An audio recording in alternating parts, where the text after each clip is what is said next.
بەناوی خوای گەورە سڵاوتان لێبێت بەڕێزان من محەممەد کەمالم گەنج ئەو توێژەی بنەمای بنیادنان و تەواوی گۆڕانکاری کۆمەڵگەیە گەر بتەوێت هەرگەل و نەتەوەیەک بناسیت ئەوە لە گەنجەکانی بڕوانە دەتوانیت بڕیار بدەیت کە گەلێکی زیندوو خاوەن دنیابینیەکی تازە و خوازەی ئایندەیەکی گەشە یاخودە و گەلەگەلێکی دواکەوتۆ و چاوەڕانی هیچ بەرەو پێشوونێکی خێرا لێ ناکرێت هەرگەل و نەتەوەیەک بێت هاوشانبوونی هەبێت لەگەڵ گەل و نەتەوە جیاوازەکانی دنیا ئەوا دەبێت بە گرنگیەوە لە گەنجەکانی بڕوانێت وەک پێدراوێکی ئیلاهی و سەرمایەکی نەتەوەیی نەخشەی ئایندە لەسەر گەنج بنیاد بنێت بەرنامەی تایبەتی ئەم جارمان لەسەر پرسی گەنجە بەگشتی لە هەرێمی کوردستان و بە تایبەتی لە قەزای پێنجوێن لەگەڵمانە بن.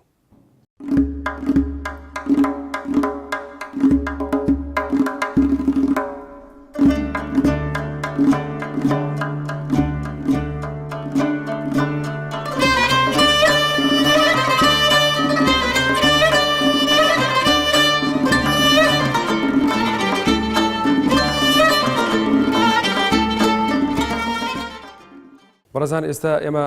لە بەردەم یان لە ناو کتێبخانەی گشتی پێنجوێنین لەم ژوورە لێرە چەندێک سەرقاڵی خوێندەوە و گفتوگۆکردن ئێمە ژەمانەوێت باشێک بین لە گفتوگۆی ئەوان لەگەڵمانە بن فەرموو. تۆ گەنجێک دانیشتووی قەزای پێنجوێن گرفتەکانی خۆت لە چیا بینیتەوە پێت وایە ئەوەی گەنجان پێویستە چیتان بۆ بکرێت و چیتان بۆ نەکراوە؟ بەڵە سەرتا بەخێر بن خۆی لە ڕاستیە لە پێنجوێن ئەتوانم بڵام بەهۆی نەبوونی ناوەندێکی ڕۆشنبیری یاخود سنتەرێکی ڕۆشنبیریەوە زۆر جار گەنجان بێبەشون مەسەلەن لە بواری خوێندنەوە لە بواری چالاکی ڕۆشنبیریەکانە و هەروەها ئەتوانم بڵام کە لە بواری سیاسیشە مەسەلەن کاریگەرێکی ئۆتۆیان نەبوو یان مەسەلەن برێیان پێ نەگیراوە یان مەسەلەن لەلایەن حیزب و لایەنە سیاسیەکانەوە تەرکیز نەخراوەتە سەر توانای گەنج خۆتان نەزان لەم ڕۆژگارەیان مەسەلەن وەکو وتراوە گەنج داینەمۆی شۆڕشەکانە داینەمۆی هەموو کار و چالاکیەکە بەڵام بەداخەوە لە ئیسایوانیان ئەتوانین بڵین لە پێنجوێن بۆ شێوە نیە و گرنگی بە گەنج نەگیراوە. ئێمە وەکو گەنجانی پێنجوێن بەڕاستی کێشەمان زۆرە و شتیش کراوە بۆ قەزاکەمان ناڵم نەکراوە لە هەموو ڕێکۆ لە قەزاکانی تر پێشکەوتوی لە شارۆچکەی پێنج بەڵام ئێستا من ئەو گەنجەکە خوێندنم تاو کردووە هیچ شتێک نییەوە کە ڕۆژانە خۆم پێ مەشغوڵم تاکە شتێکەکە بێم لە کتێبخانەیە تۆزە کتێب بگرم بەدەستمەوە خۆم مەشغوڵ بکەم هیچ ڕێکخراوێکی بێلایانیوە نییە کە حیزبی نەبێ ڕێکخراوێک بێ پەرە بە توانەکانی گەنج بە ئەنی گەنج لەم شاری ئێمە ناتوانێت هیچ شتێک ئەسە منە گەنجێکم توانایەکم لە بوارێکە هەبێت نازانم لە چ شوێنە ڕووکەمە چ لایەنێ توانەکانی خۆم دەرخەمەوە لە ڕووی ئابووریشۆ ڕاستە لێر ئێمە خاوەن داهاتێکی باشن لە ڕێگەی مەرزەکانمانوە خۆت سەرچاوی داهاتمان زۆرە لێرە بەڵام نەتوانەوەکو بە شێوەیەکی پێویست وا سوودی لێ ببینێکە خزمەت بە گەنجانی شارەکانمان بکە ومون لە ئەم شاری خۆمانەگە بگەڕێنەوە لە زۆر سەرچاوە لە ڕووی کشت و کاڵی و لە ڕووی داهاتی مەرزەکانەوە لە ڕووی پرۆژەکانەوە پرۆژەی چاکیتی ئەنجام دێ بەڵام ئێسم خۆم کە بەشێکی هەندەسیم تاو کردووە ئەگەر پرۆژەیەک لێرە هەبێ بۆ من نییە کەسێک لە دەوری شارەکەمان دێتوانێت خزمەت بکە بۆ من ناکرێت. بەڕێ سڵاوت لێبێ ئێوە وەک ڕێکخراوی ملەکەوە بۆ ژینگە تا چەند توانیوتانە خواستەکانی خۆتان لەو ڕێکخراوایە بەدی بێنن ئەوەی ئەو خواستانێک هاتانە لە پێناو پاراستنی ژینگەدا پێما بێت ئەو ڕێکخراوە ئێوە ڕێکخراوێکە خۆبەخشانە کاریدا دەکەن. زۆر سپاس سەرتا بەخێر بن دەستان خۆش بێ ئێمە وەک ڕێکخراوی ملەکە و باراستنی ژینگە چەندێک کارمان کردووە کە زیاتر هەوڵمانداوە گەنجان بێنینە ناو کارەکەەوە چکە ئەوەی بە گەنج ئەکرێ بە تەمەەن ناکرێ یاخود بە مناڵ ناکرێ و ڕۆلی ئێمە زیاتر پاراستنی ژینگەیە ڕۆلی گەنج سستە بە تایبەت لە پێنجێنە زۆر سستە ئایا هۆکارەکەی ئەگەڕێتەوە بۆ خێزانەکە یاخود بۆ شتێکیکە ئەویان نازانم بەڵام زۆر زۆر سستە زۆر ئەوەش بانەڵین ناومێت بین چالاکی کراوە شت کراوە ئیش کراوە ئێمە وەکو ڕێکخراوەکە چالاکی زۆرمان کردووە ئیشی زۆرمان کردووە هەولی باشمان هاوە کە خەڵک زیاتر ئاشنای ژینگە بکەین. گەنجێک لە جوابدانەوەی گەنجان ڕازیت بەرامبەر بە ئیش و کارە خۆبەخشەکان لە پێناو ئیدامەدان بە کار و پرۆژەکانی خۆیان لە پێناو ئیدامەدان بە خەون و بیرکردنەوەکانی خۆیان پێتان وایە گەنجانی ئێرە توانیویانە خۆیان بۆ خۆیان پشت بە حکومەت نەبەستن کار لە پێناو خواستەکانی خۆیاندا بکەن؟ تا ڕادەیەکی باش بڵێ توانیویانە ینی بەردەوام بن هەر چۆنێک بێت لە ڕێگەی ڕێکخراوەکانەوە یاخود لە ڕێگەی کاری خۆبەخشیەوە توانیویانەوە بکەن. زۆر باش ئامۆژگاری چییە بۆ گەنجان؟ ئامۆژگاریمەوەیە کۆڵنێن بەردەوام بن تاونی بتوانن کار بکەن بۆ پەرەپێدانی خودی خۆیان ئیشەڵا سەرکەوتو بن. باشە زۆر سپاس بەڕێزانە مانەوێت بچین لای بەشێکی تر لە گەنجانە چین لای و دوو بەڕێزەکە ئێستا سەرقاڵی خوێندنەوەن. بەڕێزان ئێوە پێتان وایە خوێندنەوەی بەردەوام تەنها خوێندنەوە با بڵێن دەتوانێت بەشێک لە خواست و داواکاری و خەونەکانی ئێوە بەدی بهێنێت بتوانێت بەشێک لە فەراغەکانی ئێوە پڕ بکاتەوە؟ بەڵێ سەرتا دەستخۆشیتان لێکم بۆم بەرنمەیە بەڵێ زۆر ڕاستە خوێندنەوە کاریگەری خۆی هەیە بۆ نمونە مرۆڤێک کە خوێنەر بێت جیاواز لەوەی کە کەسێک خوێنەر نەبێت لە هەموو ڕوویەکەوە ئەتوانێت مرۆڤ فێ بکەێنێت ئەتوانێت دوات لێ بکە ڕۆشنبیر بیت بەداخەوە بەڵام ئێمە لە پێنجێنا وتمان سنتەرێکی وامان نییە سنتەرێکی ڕۆشنبیریمان نییە کە بتوانێت گەنج کۆ بکاتەوە. باشە لێرە دوو سنتەری گەنجان هەیە پێ دوایە توانی بێتی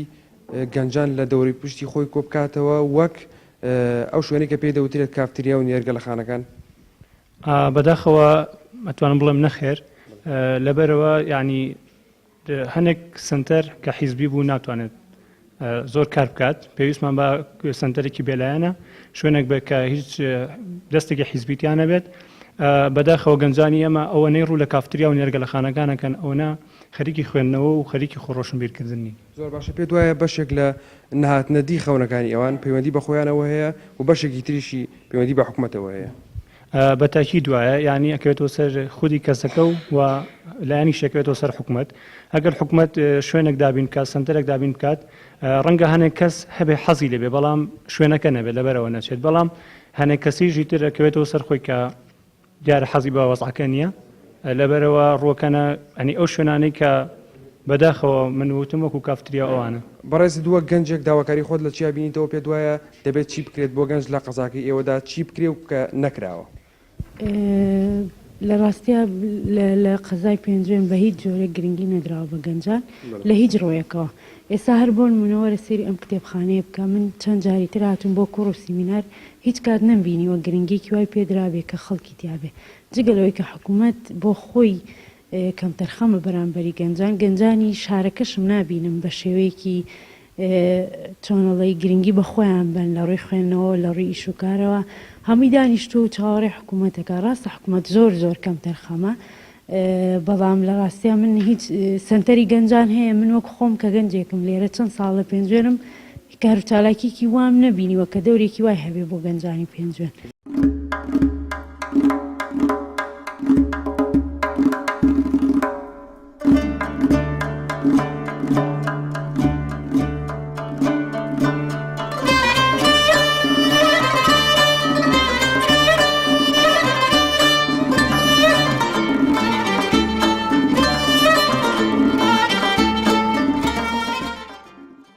دووبارە سڵاو بەڕێزان ئێستا ئێمە لەگەڵ دوو چالاکوانی مەدەنی شاری پێنجوێندان کە زۆر لە بوارەکانی گەنج کاریان کردووە. کاکسیوان سڵاوتان لەبێت سڵاو کاگڕوین کاکسیوان لە جەنابتەوە دەست پێ بکەم گەنج کێە بەکێ دەوترێت گەنج؟ ڕاستیدا بۆ وەڵامدانەوەی ئەم پرسیارە بێ ئەمە بگەڕێنەوە بۆ بەشێک لەو تیۆرە فکری فەلسەفیانەی کە قسەیان لەسەر ئەم بابەتە کردووە. ئێمە بێ بپرسین ئایا گەنج تەمەنێکی بایۆلۆجیە یاخود تەمەنێکی سۆسیۆلۆجیە؟ بە دەربڕینێکی تر ئایا گەنجێتی بریتیە لە دابینکردنی پێداویستیە جەستەیەکان یاخود هەوڵدان بۆ دروستکردنی کللتورێکی تایبەت کە گەنج لە کۆمەلگای دروستیەکات واتە ئایا گەنجێتی و پێداویستیەکانی گەنجێتی یاخود کارکردن بە ڕیتمێکی گەنجانە تەنها پەیوەستە بە تێرکردنی پێداویستە جەستەیەکانەوە کە مرۆڤ بۆ خۆی جۆرێک لە فزولیەت یاخود جۆرێک لە توانای ئیرۆتیکی هەیە بۆ دابینکردن یاخود تێرکردنی پێداویستە جەستەیەکان یان نەخێر گەنجێتی بریتیە لە وزەیەکی کللتوری کە گەنج هەیەی بۆ گۆڕینی واقعی کۆمەڵایەتی و سیاسی. زۆر باشە لە کاگڕەبین گەنج لای ئێوە کێیە پێناسی ئێوە بۆ گەنج چییە؟ بەڵێ بەخێر بێن گەنج لە ڕاستیدا ئەگەر وەک کاکسیوان ئاماژی پێدا ئەگەر بیکەین بە دوو بەشەوە گەنج لە ڕووی بایۆلۆجیۆ باس بکەین بە چەند قۆناغێکا تێپەڕێ قۆناغی منداڵی 1 ساڵ بۆ سێ ساڵ پێ دەوترێ منداڵ ببورن 1 ساڵ بۆ 11 ساڵ پێ دەوتری منداڵ 12 ساڵ قۆناغی باڵغ بوونە 13 ساڵ بۆ 21 ساڵ قۆناغی مێر منداڵیە 21 ساڵ بۆ 40 ساڵ قۆناغی گەنجێتیە 40 ساڵ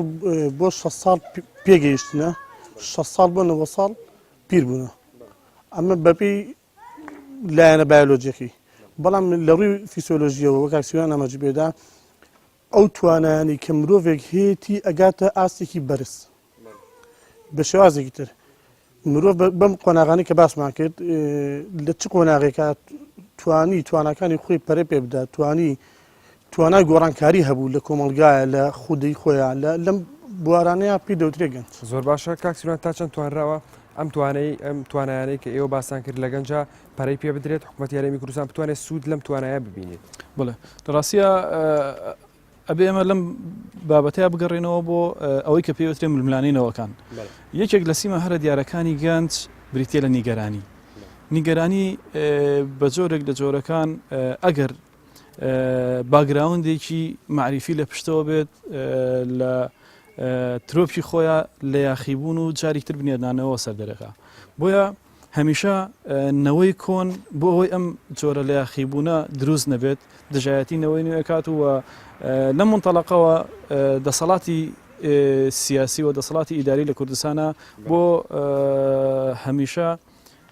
لە دژایەتیکردنی گەنجایەوە بە درێژایی تەمەنی ئەم دەسەڵاتە لە کوردستانەوە بەشێکی زۆریشی لە شاخ لە دژایەتیکردنی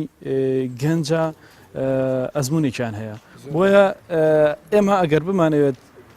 توانای گەنج و بەهرەی گەنج و وزەی گەنج سەرڕێ بخەین بمانەوە شتێکی بنیادنەرانی لێ دروست بکەین نابێ ئەعتماد بکەینە سەر دەسەڵات بەڵکو بێ ئەعتماد بکەین سەر خودی گەنجەکە بۆ ئەوەی کە بە باگراوندێکی معریفی پتەوەوە بە باگراوندێکی معروفی پڕەوە ئەو توانە و ئەو وزەی کە خۆی هەیەی سەرڕێ بخەین و بتوانین ئەوەی کە ئامانجمانە بەدەستی بێنین زۆر باشە تا چەند کاک ڕێبین حکوومەتی هەرێمی کوردستان ڕێگر بووە لە بەردەم خواستەکانی هێنانەتی خواستەکانی گەنج دەوترێت حکوومەتی هەرێمی کوردستان خۆی بۆ خۆی یەکێکە لە ڕێگرەکان لە بەردەم هێنانەتی خواستەکانی گەنجدا ئایا ئەمە ڕاستە پێتەر وایە ئەمە بەڵێ لە ڕاستیە حکوومەتی هەرێمی کوردستان ڕێگرێکی سەرەکی و بنەڕەتیە بۆ دەرخستنی توانەکانی گەنج ئەگەر سیرکەین لە کابینەکانی پێشووی حکوومەتە بە درێژایی کابینەکانی پێشوو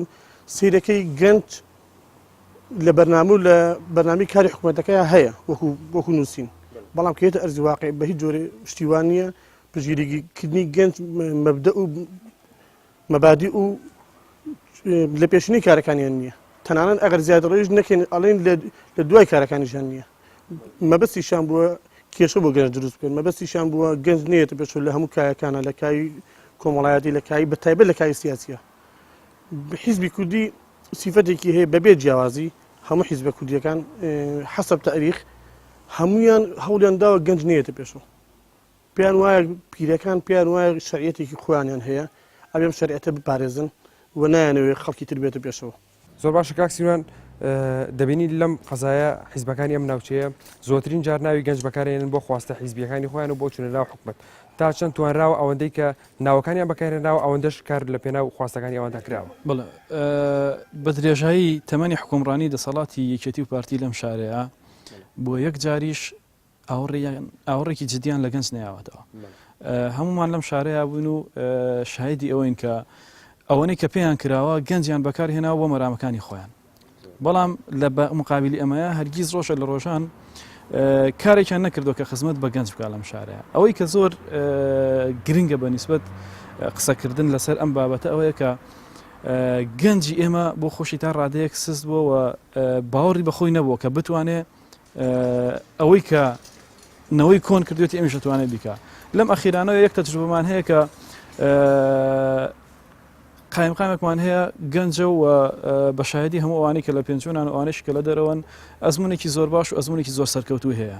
ئەمە تەنها نمونەیە لە پێنجۆنەکە گەنج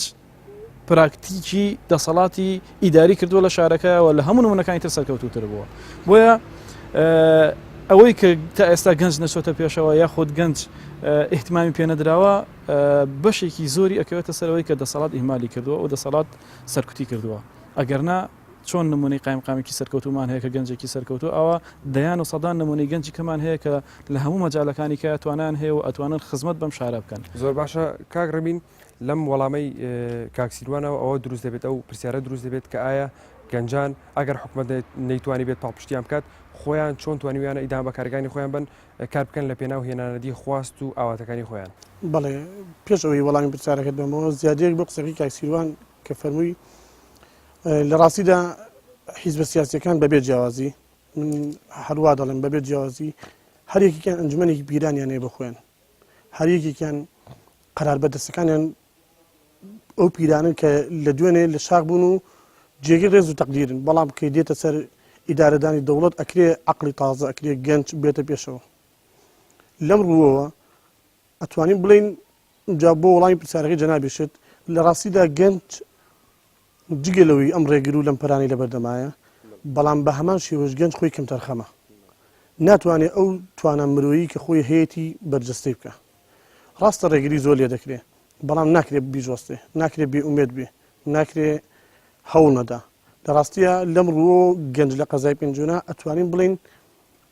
هەوڵیان داوە نمونیان پێشکەش کردووە بەڵام ڕێگریشیان لێکراوە تەمە ناکەین لە ئاسی خواستی خەڵکا بن گەنج و هەوڵی زیاتر بدەن و ئەو بەرنامانەی پێیانە ئەو فکرە تازەی کە هەیە بچێتە پێشەوە. زۆر باشە کاک سیروان ناوچەی پێنجوێن ئێمە بەگشتی باز لە گەنجەکەین لە هەرێمی کوردستان و بەتایبەت لە ناوچەی پێنجوێن ناوچەیەکە کە دەوڵەمەندە بە سامانی سروشتی خاوەنی دوومەزینە و دەوڵەتیە و خاوەنی سامان و کانزایەکی زۆرە و پشتگاڵ لێرە زۆر بەرەو پێشچووە حکوومەتی ئەڵمانیا حکوومەتێکە لە ئێستادا گەنجی زۆر کەمە پێویستی بە توانەکانی گەنجە هەر لەبەرم هۆکارشە کە زۆرێک لە پەنابەر و هەروە ئاوارەکان وەردەگرێت و لە وڵاتەکە خۆیاندا ئیشانەتی و ئیشان پێکات تا چەند توانراوە ئەو توانایی کە لێرە هەیە توانای گەنجانی ئێرە لەو سێکتەرانی کە ئێستا باسمان کرد سرف بکرێت. بڵێ لە ڕاستیە وەکو تۆتێت پێنجۆن ناوچەیەکی کشتتوکاڵی زۆر بەپیتە ڕوبەرێکی فراوانی کشتتوکاڵی هەیە کە ئەعتمادی کولی سلێمانی و ئەعتمادی بەشێکی هەولێر و هەرێمی کوردستان لەسەر بەرهەم و بەروبوومی کشتتوکاڵی پێنجۆنە. من بۆ خۆم ئەم ساڵ زۆر چوومە ئەو مەجالەوە و بە وردی سەرنجی ئەوەما کە دەستی کار لە پێنجۆنا بەتایبەت لە بواری کشتتوکاڵا کێیە عەلە لەکسەر گەنجە ئەوەی کە لە مەجالە کشتتوکاڵەکەیە دەستی کارە و ئەوەی کە دەستی کارێکی پڕبەرهەمە و ئەوەی کە توانیوەتی بەرهەمێکی باش و بەرهەمێکی زۆر و زەوەند لە مەجای کشتتوکاڵا دروستکە زۆرینی هەرە زۆری گەنجە ئەمە نیشانەی ئەوەیە گەنجی ئەم شارە یاخود بەگشتی گەنجی هەرێمی کوردستان ئەتوانێت ئەعتمادی بکرێتە سەر ئەتوانرێ ئەعتمادی بکرێت سەر و ئەتوانرێ تواناکانی وزەکانی لەو مەجالانی کە پێویستە بەکار بهێنرێت و بتوانێت لە ڕێوە خزمەت بکە بەڵام حکوومەتی هەرێمی کوردستان نەک لەو مەجالانی کە مەجای بنیادنانی ژێرخانی ئابووری هەرێمی کوردستانە بەڵکو لە مەجالە سەقافیەکەشە کە مەجای بنیادنانی ژێرخانی سەقافی و معریفی کوردستانە نەک هاوکارنەوە بەڵکو زۆر ڕێگر و دژایەتیشی کردو ئێمە تەجروبەمان زۆرە لەم شارەیە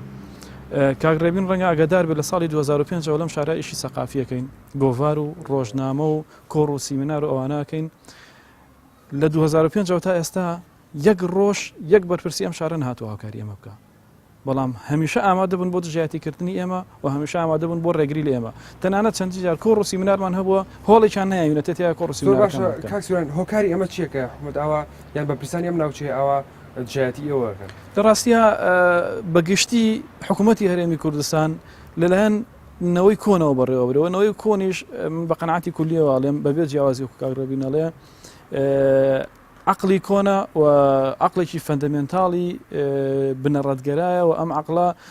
ناتوانێت بەرخوردی هەبێ لەگەڵ سەردەمی نوێیە ئەم عقلا بە دەردی سەردەمی نوێ ناخوا و ئەم عقلا ئەبێ گۆڕانکاری تیا بکرێەوە بە هەموو شێوەیە قەنعاتی کولیم بەوە هەیە کە بێم عقلا بە تەواوی لە دەسەڵات و لە سیاسەت لە کوردستانە دوورخێت دوانە گۆڕانکاریکردن لەم عقلەدا هەر بە گەنجەکرێت بێ گەنج دەستی لەم گۆڕانکاریەدا هەبێت بە دڵنیایەوە ئەبێ نەخشی سەرەکی گەنج بینوێنێ پاشان هاوکاری ئەو کەسانی کە لەنەوەی خۆیانن بەڵام عقلێکی گەنجانیان هەیە ڕێگە خۆش بکەن بۆ گەنج و عقلیەتی سیاسی و دەسەڵاتی سیاسی و دەسەڵاتی ئیداری لە کوردستانە گۆڕانکاری تەواوی پێ بکرێت ئەو کاتە هەم گەنج هەم کۆمەلگا بە تەواوی پێشەکەوێت و ئەکرێ ئەوەی کەمە بەستمانە ئەوەی کە ئامانجمانە بەدیبێنی. زۆر باش کاکسیرۆن کاگڕمی دەبینین گەنجان لە قۆناغە جیاوازەکانی ساڵانی ڕابردوودا دەبینین سەرڕەمی هەموو شۆڕشەکان بوون، سەرڕەمی هەموو دروستبوونی ئەو بزوتنەوانە بوون، بزوتنەوە ناڕازیانەی لە دەسەڵاتی کوردی. پێ دوایە گەنج دەتوانێت ئێستاش گۆڕانکاری بکات، توانای گۆڕانکاریکردنی هەرماوە پێی دەکرێت. بەڵێ لە ڕاستیە نمونەیەک بۆ وەڵامی پرسیارەکە جەنابێت شۆڕشی ئیسلامی ئێران یەکێک لە نمونە زۆر دیارەکان خوێندکارانی زانکۆی تاران شۆڕشی ئیسلامی ئێرانە دروست کرد. ئەمە لە وەکو تاریخ وەکو واقعی خۆشپان بەڵێ دەتوانن بیکەن لە ڕابردووشا کراوە و ئەوانەی ئێستا پیربوون گەنجەکانی دوێنێ کە لە شاخ شۆڕشیان نەکرد. لەبەرەوە ئەوەی کە ئێستا بەرهەم هاتووە گەنجەکانی دوێنێکی دویانە پیرەکانی ئەمڕۆ بەڕێوە بن. لە ڕاستیە خەلەلەکە ئالێرادایە گەنجەکانی دوێنێ کردیان دەستیان خۆش تاریخە بۆ خۆیان، بەڵام گەنج پیرەکانی ئەمڕۆ کە بەڕێوە بن بەداخەوە زۆر بەداخەوە لە ئاسی پێویستانیە و بمبورە کێشەی گەنج نەک لە پێنجێنە نەک لە محافەزەی سلێمانیە لە سەرانسەری کوردستانە وەکو سیستەمی لێ هاتووە بووە بە سیستەماتیک، واتە بە سیستەماتیک گەنج ناچێتە پێشەوە، گەنج گرنگی پێ نادرێت، گەنج هاوکاری ناکرێت. لە ڕاستیە سەر هەموو ئەو ڕێگرێک گەورانش کە باسمان کرد گەنج هەر لە هەوڵایە، هەر بەردەوام کاکسیران فەرمووی بەردەوام لە پێنجەنە بە تایبەتی هەوڵ درراوە بۆی کەشتی جوان پێشکرێت. زۆر باشە کاکسیروان تا چەند سیستەمی پەروەردەی ئێمە بواری بۆ گەنجان ڕەخساندووە، تا چەند توانیوێتی گەنجان ئامادە بکات بۆ کارە قورسەکان. بە ڕەچاوکردنی ئەوەی کە کۆی سیستەمی سیاسی و سیستەمی ئیداری لە ناویشە سیستەمی پەروەردە لە وڵاتی ئێمە تا ڕادەیەکی زۆر سیستەمێکی فاشیلە، بۆیە سیستەمی پەروەردە نەک کاری لەسەرەوە نەکردووە کە تاکێکی پڕ معریفە و تاکێکی پڕ چالاکی وەک تاکێکی پڕ بەهرە بەرهەم بهێنێت، بەڵکو بە زۆر شێواز و لە زۆر ڕێگاوە کاری لەسەر ئەوە کردووە کە ئەم گەنجە و ئەتوانە و بەهرەکانی ئەم گەنجە بچەپێن بێت و بە جۆرێک لە جۆرەکان تاکێکی بێبەرهەمی پاسیف بەرهەم بهێنێت. زۆر باش کاکسیروان پەیامت چیە بۆ گەنجان وەک دوا پەیام وەک دوا قسەت و دەبێت گەنجان لێرە لەم قەزایە چی بکەن؟ بەڵێ پەیامی من ئەوەیە کە هەمومان هەوڵی تەواو بین ئەو توانەوە بەهرەی کە هەمانە بەبێ هیچ ئاوردانەوەیەک لە ڕابردوو بەبێ هیچ ئەعتوباردانانێک بۆ ئەو ڕێگریانەی کێتە بەردەمان بەردەوام بین و کاری تەواو بکەین لەسەر ئەوەی کە لە سەرەتایە لە بیدایەتە خۆمان پڕمعریفە بکەین لە ڕووی معریفیەوە لە ڕووی زانستیەوە بتوانین ببینە تاکێکی دیار و پێشەنگ لە کۆمەلگاکەمانە دواتر کارێک بکەین کە هەمومان گروپ و دەستە هەوڵی گۆڕینی واقعی کۆمەڵاتی سیاسی بین. زۆر باش کاکڕێبی پێ دوایە جەرابتان لەوم بەجارەدا کارتان کردووە و جێگەتان دیارە و دەستان هەیە، پێ دوایە بواری پەروەردە لە قەزای پێنجۆدا تا چەند لە ئاستی پێویستدایە توانیوێتی گەنجان پەروەردە بکات بە شێوازە تەندروستەکەی کە کۆمەلگا ئەیخوازێت. بەڵێ لە ڕاستیە کەتی پەروەردە بەگشتی لە کوردستانە بەگشتی لە کوردستانە لە ئاسی پێویستانیە باوا بڵێن بە تایبەت لە پێنجوێنە بینە سەر پێنجوێنیش پێنجوێن بڵێن هەوڵ نەدرا هەوڵ درراوە، بەڵام دووبار ئەمش لە ئاسی پێویستانیە و پێویستە کەتی پەروەردە لە هەموو کوردستان بە تایبەتیش لە پێنجوێنە گەشتی زیاتری پێ بدرێ. جوگرافیا پێنجوێنیش وایە تۆزێ شوێنەکەی دوورە، لەبەر ئەوە هەوڵی زیاتری ئەوەی بۆی بتوانێت کەتی پەروەردە لە پێنجوێنە پەیامت چیە بۆ گەنجانی پێنجوێن و بەگشتی هەرێمی کوردستان؟ بەگشتی گەنج باسمان کرد توانایی فیسیۆلۆژی و بایۆلۆژی هەیە، پێویستە پەری پێ بدرێت لەلایەن خودی خۆیەوە. لە ڕاستیە سەر هەموو ئەو لەمپەرانەی کە باسمان کرد لەسەر بۆ گەنج دروستەکرێ، بەڵام گەنج بێ هیوا نەبووە، بێ ئومێد نەبووە، لە هەوڵایە، بەڵام بە تەسەووری من لە ئاسی پێویستانیە هەوڵەکان پێویستە زیاتر بە گەڕ بخرێ، زیاتر گرنگی پێ بدرێ و زیاتر احتیمالی تەواو گەنج لەسەر خودی خۆی بێت، چونکە لە ڕاستیە عەفوم کە گەنج ئەگەر خودی خۆی پێ نەگەێنێ چاوەڕی خەڵکی تر نەبێ پێ بگەێنێ. زۆر باشە کاکسیروان ئێوە لەگەڵ کاکڕێبین وەک چالاکوانەی مەدەنی کە لە بواری گەنجە زۆر کارتان کردووە، هیچ پرۆژەیەک هەیە لە داهاتوودا بیکەن؟ پرۆژەیەکی دیاریکرا و تایبەت نییە کە ئێمە نەخشەمان بۆ دانابێت و بمانە کاری لەسەر بکەین بەڵام ئەوەی کە هیوای ئێمەیە ئەوەی کە تەمەنای ئێمەیە ئەوەیە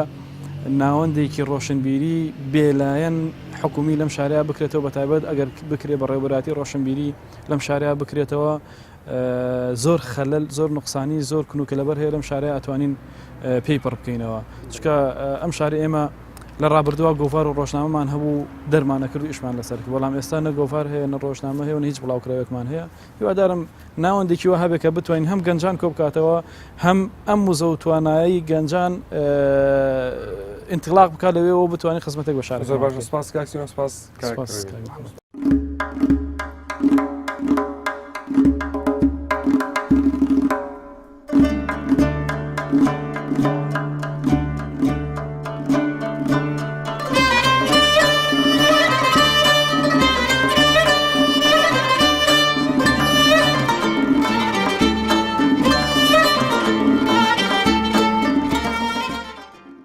دووبارە سڵاوتان لەبێت بەڕێزان لەم بەشەی بەرنامەکەماندا دەمانەوێت لەگەڵ مامۆستایەکی ئاینی گفتوگۆ بکەین بزانین ئاینی پیرۆزی ئیسلام چۆن پێناسەی گەنجی کردو و چۆن لە گەنج دەڕوانێت بە میوانداری بەڕێز مامۆستا بەختیار مامۆستایان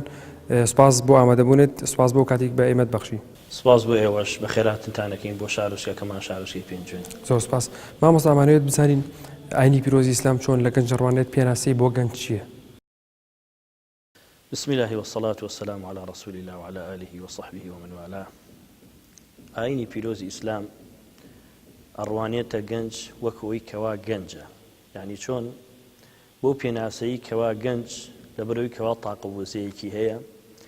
هەچ کاتێک بیەوێت کۆمەڵی ئیش و کار و هەروەها شت ئەنجام بدات پێ ئەکرێت لەبەر ئەوە تایبەتمەندیەکی دیاریکراوی پێدراوە کەوا نەدراوە بە مەرحەلەکانی تر هەر بۆیە یعنی خوای پەروەردگار لە قورئانی پیرۆزە کاتێکەوە لە سوورەتی ئەلکەهفە مەدحی کۆمەڵێک خەڵک ئەکا ویستیانە گۆڕانکاری بکەن لە خراپەوە بەرەو باشە لە فەسادەوە بەرەو ئیسلاح لە ئەوەی کەوا بتپەرستی و هەروەها کۆیلایەتیکردن بۆ بەندەکان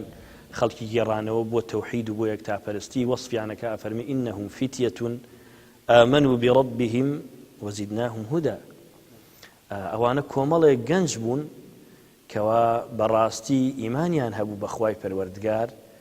و خوای پەروەردگاریش لەبەر ئەو ئیمانی کەوا لە ناو دڵیانە بوو زیاتر هیدایەتی دان و پێغەمبەری خوا صلی الله عليه وسلم لە فەرمودەیە کە ئەفەرمێ حەوت کۆمەڵ لەژێر عەرشی خوای پەروەردگارە سێبەری عەرشی خوای پەروەردگاران کەوا لە ڕۆژێکە خەڵکی لە ناڕەحەتی و ماندووبوون و ناڕەحەتیایە کە لەوانە شاب بوون نەشەئە فی عیبادەتی الله ئەزانی لەبەر چی لەبەرەوەی کەوا ئەم گەنجە مەعسیەت و تاوان و هەروەها هەش کارێکەوە ئەیەوێ ئەنجامی بدا بۆی ئەکرێ و هەروەها بۆی دەست ئەدا ئەگەر ئینسان لە کۆمەڵی مەرحەلەی سەروترە بیەوێ کۆمەڵی کار و هەروەها کردەوە ئەنجامدا لەوەشێ بۆی نەگونجیان لەشی بەگوێی نەکایان نەتوانێ بەڕاستی وەکو پێویست چێژی لێ وەربگرێت لەبەر ئەوە دینی ئیسلام زۆر ئیهتیمامی داوە بە گەنج ئەتوانین بڵین ئەو کۆڵەکەیە ئەو عیمادەیە کەوا سەقفێکی لەسەر وەستاوە کۆمەڵگە لەسەر گەنج وەستاوە و توانای هەیە لە قودرەتیایەتی کەوا خەڵکی بەرەو ئەو ئاراستی کەوا ئێوێ بیگۆڕێت زۆر باشە مامۆستا پێتان وایە کە گەنج ڕۆڵی گەنج بەرجەستەکراوە لە ئاینی پیرۆزی ئیسلامە بۆی کە ئێمە نمونەمان هەیە پێغەمبەر ئیبراهیم سەلامی خوای لێبێ پێغەمبەر یوسف کە بوو بە عەزیزی میسر و توانی گۆڕانکارێکی زۆر زۆر گەورە بکات لەوێ کە توانی قەیرانی فکری و قەیرانی ئەخلاقی لە میسرانێنێت و کۆتایی پێبێنێت پێتان وانییە سەرکەوتنی زیاتری ئاینی پیرۆزی ئیسلام بە بۆنەی گەنجەوە بوو بێت بێگومان هەروایە ئەگەر تۆ سەیری تاریخ و هەروەها مێژووی پێغەمبەران بکەی عەلەیهیم سەڵات وەسەلام ئەوەی کەوا شوێنی کەوتووە طەبەقەی گەنج بووە ئەو طەبەقە گەنجەی کەوا لەگەڵیانە بووە توانیویانە کەوا نوسڕەت و هەروەها بتوانن بەرنامە و پەیڕە و پرۆگرامی ئەو پێغەمبەرە عەلەیهی سەڵات وەسەلام بڵاو بکەنەوە بە تایبەتی ئەوانەی کەوا یعنی خاوەنی ڕیسالە بوون چونکە هەموو پێغەمبەران عەلەیهی سەڵات وەسەلام ڕیسالەیەکی سەربەخۆیان نەبووە هەندێکیان تابع بوون بە هەندێک پێغەمبەری تر عەلەیهی سەڵات وەسەلام بەڵام بێگومان ئەوانەی کەوا خاوەنی ڕیسالەیەکی خۆیان بوون لەلایەن خوای پەروەردگارەوە ئەوەی کەوا ئەو قورسایی ئەو ئەمانەتە کەوتۆتە سەر شانیان شانی گەنجان بووە و هەروەها گەنجان بوون لە توانایانە بووە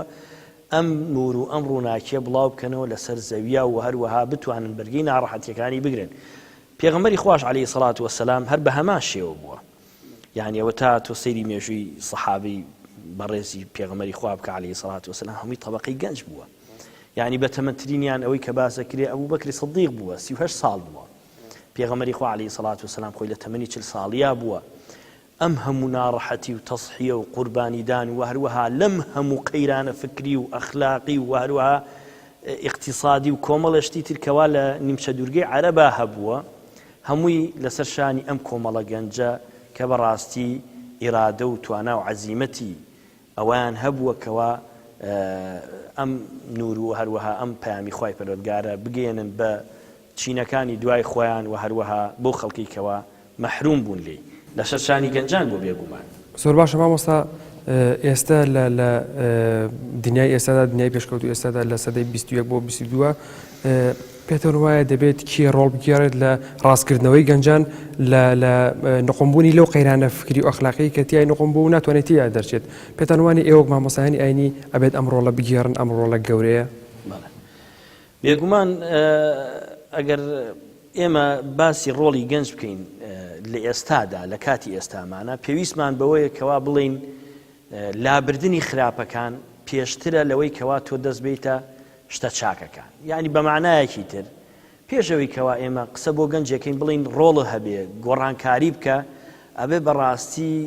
ڕێپشاندەری ئەوەی بکەین کەوا کۆمەڵێ شت هەیە، معوقات هەیە، بربەست هەیە، ئەگەر لە ڕێی تۆیە خەریک بی بەمانەوە هەتاوەکو تەمەنت سەرف ئەبێ ناتوانی کەوا بگەیتە ئامانجێک و خەڵکی بەرەو بەختەوەری بەری. ئەمڕۆ بەداخەوە مولهیات زۆرە، ئەوەی کەوا خەڵکی غافڵ ئەکا، ئەوانی کەوا خەڵکی تووشی چۆنەڵی لە بیربردنەوەی ئیشە گەورەکان ئەبات. ئەمڕۆ ئەگەر تۆ سەیری گەنجەکەی بە کۆمەڵە شتەوە مەشغوڵن، ینی بە مۆبایلەوە بە کۆمەڵە یاریەوە کەوا سوودی دنیا و قیامەتی نییە،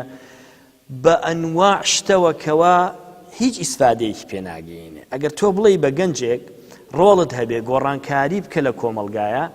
ئەبێ پێشتر ئەم گەنجە ئەو سیمایی پێوە دەرکەوێت کەوا خۆی خەریک نەکا بەم شتانەی کەوا پێوترێ لەهوە لەعیب لەغوو، یعنی زۆربەی گەنجی ئێمە بەداخەوە ئەمڕۆ یعنی خەریکە بەو شتانی کەوا مولهیاتن، یعنی غافڵی کردوون لە ئیشە هەرە گەورەکان لەو ئیشانی کەوا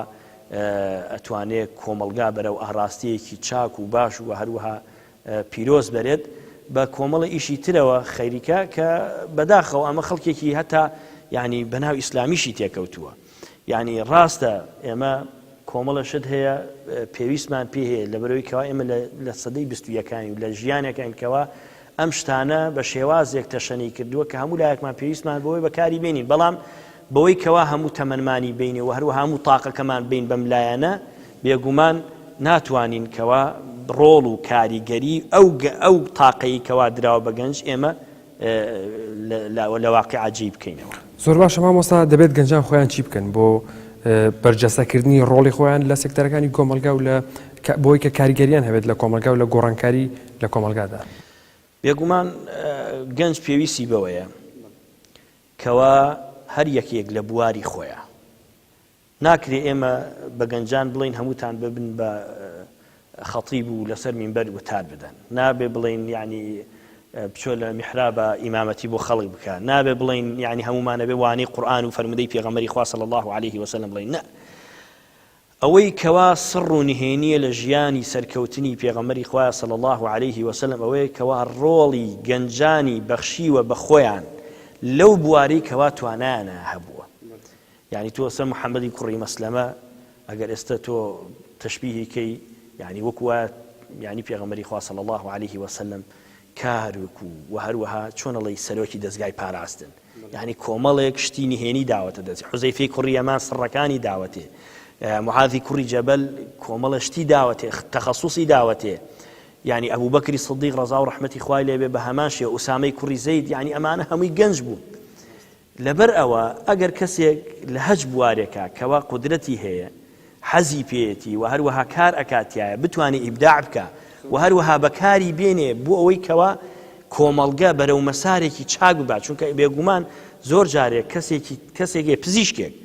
ڕۆڵی لە چەندها مامۆستای ئاینی بەهێزترە ئەگەر لایەنە پزیشکیەکەی بەکار بێنێ بۆ مەسلحەت و بۆ داعوە و هەروەها بۆ بانگەوازی خوای پەروەردگار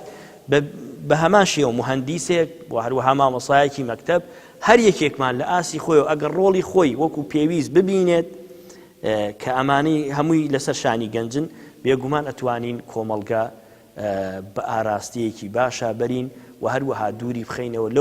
لەو قەیران و هەروەها لەو فەساد و لەو خراپی کەوا ئێستا عالم یعنی جیهان بەگشتی پێوەی گیرۆدەیە بە تایبەتی لە کوردستانی ئێمە لەبەرەوەی کەوا قەوارە و کیانێکمان نییە زیاتر ئێمە معڕەزین بۆی کەوا ناڕەحەت بین گەنجەکانمان و نەتوانین وەزیفەی خۆمان بگێڕین و هەروەها نەتوانین پێگەی خۆمان لە کۆمەلگا دیاری بکەین. زۆر باشە مامۆستا پێ دوایە وەزیفەی گەنجان لە ئێستادا چییە؟ وەزیفەی گەنجان لە ئێستایە بەڕاستی ئەوەی کە زۆر من پێم گرنگە ئەوەیە کە لایەنی ئیسلاح و هەروەها بە خۆداچوونەوەیە بێگومان وەکو ئەوترێت فاقد الشيء لا يعطيه ئەبێ ئێمە لە نفسی خۆمانەوە دەست پێ بکەین لە ماڵی خۆمانەوە دەست پێ بکەین لە مناڵی خۆمانەوە دەست پێ بکەین قو ئەنفوسەکم و ئەهلیکم نارا ئەبێ ئەم گەنجە پێشەوەی کەوا ئێمە بیکەین بە ئەوەی کەوا عاملێک و بتوانێت ئیسلاحکە لە کۆمەلگایە ئەبێ بەڕاستی بگەڕێتەوە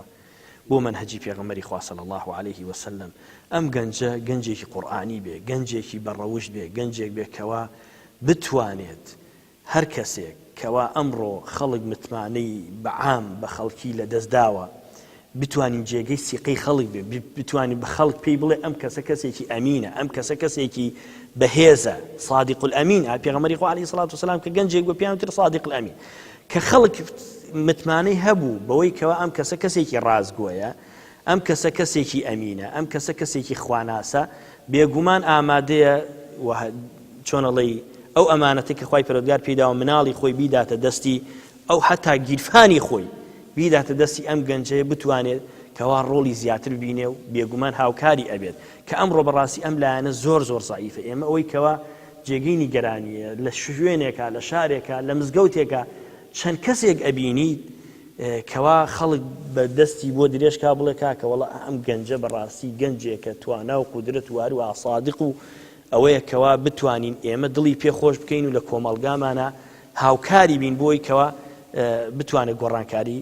لە خراپەوە بەرەو چاکە کات. زۆر باشە مامۆستا پێغەمبەر صلی الله علیه و سلم خۆی گەنج بووە سەحابەکان ئەوانی کە لەگەڵ یابوون هەمویان گەنج بوون هەتا فەرمودەیەک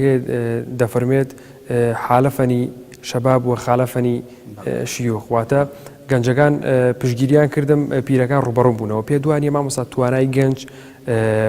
دەبێت حکومەتی هەرێمی کوردستان لە توانەکانی گەنج بەرجەستە بکات لە سەرجەم سێکتەرەکانی حکومەتی هەرێمی کوردستانە پێ دوانیە گەنجان تا ئێستا نەتوانراوە ڕۆڵیان بەرجەستە بکرێت لە کۆمەلگادا لەلایەن حکومەتی هەرێمی کوردستانەوە؟ من نازانم یعنی مەسەلەی یعنی بەداخەوە حکومەت ئەگەر بیەوێت ڕۆڵی گەنجان یعنی بە شێوازێکی باش ئاراستە بکە یعنی ئەو کۆمەلگا بە یەک جار ئەتوانێت بە شێوەی دەستە جەمعی یعنی گۆڕانکاری لەسەر جەمکایەکانی کۆمەلگایە ڕووبدا بەڵام تا ئێستا یعنی حکومەتی هەرێم یعنی قەت لای لەوە نەکردوێتەوە کەوا ئاڕاستی گەنجان بەرەو یعنی ئەو توانایە بکەکەوە تیانایە و هەروەها بەهرەیان هەیەتیایە لەبەر ئەوە بەڕاستی بەداخەوە ینی هیچ هەوڵێکی وا نەبووە ینی بۆی کەوا گەنجان بتوانن ڕۆڵی خۆیان ببینن و بتوانن کاریگەریان هەبێت لە کایەکانی ژیانە لەلایەن حکومەتەوە هیچ پشگیریەکیان نەکراوەکو وتراوە ینی هەل ئەفسەدە الدینە ئیلا الملوک و ئەحبار سوء وڕهبانها بەڕاستی ئەوانی کە زۆر گۆڕانکاریان پێکرێ عالم خاوەنی سوڵتە ینی کەسێکەوە با بڵین ماڵ و سەرۆ سامانی پێبێ سوڵتەکە ئەوەیە کەەوە ئەمڕۆ ئەیبینین هیچ ئیحتیمامێکی وای نەداوە و ئێمەش وەکو زانایان بێگومان کەم تەرخەم بووین لە ئاستی ئەو مەسئولیەتەیە خەڵکێکی تریش وەکو پێ باسم کرد ئەگەر ماڵ و سەر و سامانی پێ بکە ئەمانە هەوی عوامیلن بۆی کەوا پرۆژەی گەنجان بەرەو پێشەوە بەرن ینی لەبەر ئەو هۆکاری کەوا نەیتوانیوە صدق و ئەمانەت لە کۆمەڵە خەڵکاینکە نەیتوانی وەکو پێ زۆر باش مامۆستاییان پەیامی جەنابەت چییە بۆ گەنجان بەگشتی و بە تایبەتی قەزای پێنجوێن ئەگەر کرێت زۆر بە کوردی مسپاس و ستایش خوای پەروەردگارەکەین کەوا خاوەنی بەهرەیەکی گەورەین لە کوردستانە و بە تایبەتی ئێمە لە پێنجوێنە کەوا کۆمەڵە گەنجی باشمان هەیە داواکەم ینی ئەو داواکاری من ئەوەیە کەوا بە هەمومان بە جارێک بگەڕینەوە بۆ دەوری مزگەوت بۆ دەوری قورئان بۆ دەوری ڕەوشتی بەرز و هەروەها ئەو تاقی کەوا پێمانە ئەو قدرەتی کەوا هەمانە بە ینی سەیری دەوروبەر نەکەین تا شەنە ئەوان ینی عاملن لەسەر فەساد و خراپەکاری و هەروەها تێکدانی کۆمەلگا ئێمە لە شوێنی خۆمانەوە هەوڵ بدەین بەڕاستی ئەگەر ئێمە سەیری ژیانی کەڵە پیاوان بکەین وەکو حەسەن بەنا و هەروەها ئیبن تەیمیە ڕەحمەتی خوای لێبێ و کۆمەڵە زانای تر هەمووی لە تەمەنی گەنجیا وەکو هەروەها بە شێوەی فەردی توانیویانە گۆڕانکاری زۆر گەورە بکەن ئێمەش ئەگەر کەسێک ئیرادە و هەروەها عەزیمەتی هەبێ ئەتوانێ ئەو بارقورسی کەوا لەسەر کۆمەلگایە ئەو ناڕەحەتی کەوا لە کۆمەلگایە هەیە بێگومان ئەتوانێ بەشێکی زۆر لەو ناڕەحەتی و لەو خراپانە بگۆڕێ بەرەو کارە باشەکە. زۆر باشە مامۆستاییان سوپاس بۆ ئامادەبوونی بەڕێزت زۆر سوپاس دەکەین بەڕێزان بەم شێوە ژاتینە کۆتایی بەرنامەی ئەم جارەمان تا بەرنامەیەکتر و بە یەکگەشتنەوەیەکتر بەخوای گەورەتان ئەسپێرم شاد و سەفراز بن خواتان لەگەڵ.